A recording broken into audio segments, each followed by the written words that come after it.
Hello everyone, welcome back to my channel Fix Physics by Kajal.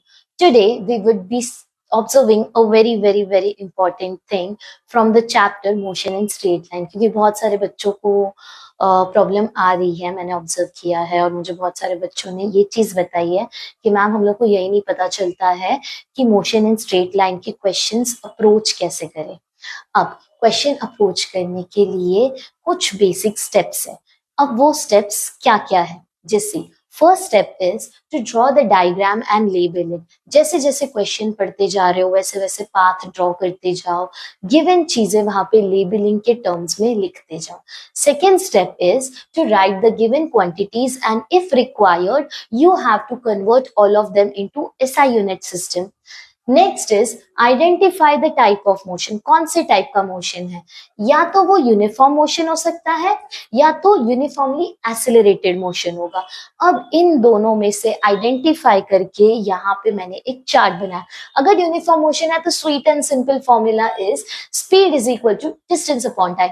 But in case अगर uniformly accelerated motion है तो uniformly accelerated motion condition डाल के ही हम लोगों ने ये तीनों इक्वेशंस डिराइव की है। First is v minus u is equal to at, second is s is equal to ut plus half at square, and next is v square minus u square is equal to 2as। ये तीन equations कब use करनी है, अगर uniformly accelerated motion है।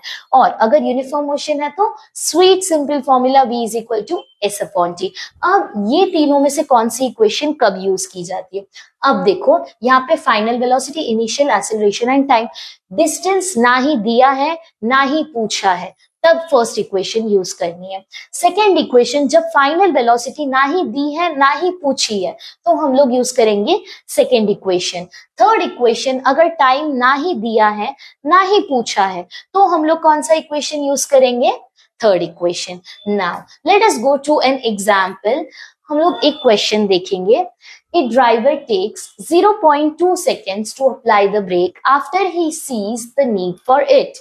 This is called as reaction time. मैंने obstacle देखा, मेरे माइंड को प्रोसेस होने में कुछ फ्रैक्शन ऑफ सेकेंड लगा, फिर मैंने ब्रेक अप्लाई किया। बट ब्रेक अप्लाई करने के पहले भी मेरी गाड़ी ने कुछ amount of distance already cover किया होगा, और इस डिस्टेंस को कितना टाइम लगा है? 0.2 सेकेंड्स। अब मैंने जैसे ही स्टेटमेंट पढ़ा मैंने एक पर्टिकुलर पोर्शन ड्रॉ किया, उसके लिए मैंने टाइम लिख दिया। Next, if he is driving car at the speed of 54 kilometre per our, ये पूरे सेक्शन में उसकी वेलोसिटी कितनी दी है? 54 kilometre per hour, and brake causes deceleration of 6 metre per second square. Find the distance travelled by the car after he sees the need to put the brake. अब इसने यहाँ पे ब्रेक लगाया, break हम लोग suddenly नहीं लगा रहे, बट ब्रेक को लगाने के बाद जो स्पीड डिक्रीज हो रही है, डिसेलरेशन हो रहा है। डिसेलरेशन किस रेट से हो रहा है? 6 मीटर पर सेकेंड स्क्वायर। तो जब मैं ब्रेक अप्लाई करूंगी finally the car will come to rest. तो फाइनल वेलोसिटी मेरी क्या है? 0।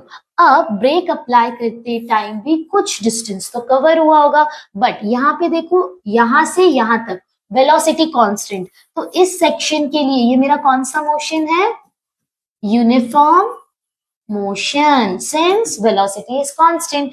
बट सेकेंड पार्ट के लिए जब डिसेलरेशन हो रहा है और एक्सेलरेशन का वैल्यू कांस्टेंट है through out, so this is kind of uniformly accelerated motion. अब इस पर्टिकुलर सेक्शन में अगर मुझे डिस्टेंस फाइंड करना है तो सिंपल है, speed is equal to distance upon time. But make sure since time is in seconds, हम लोग को वेलोसिटी को भी मीटर पर सेकेंड में कन्वर्ट करना पड़ेगा। And I hope so you guys know, अगर वेलोसिटी किलोमीटर पर आवर में है तो मीटर पर सेकेंड में जाने के लिए हम लोग क्या फैक्टर मल्टीप्लाई करते हैं?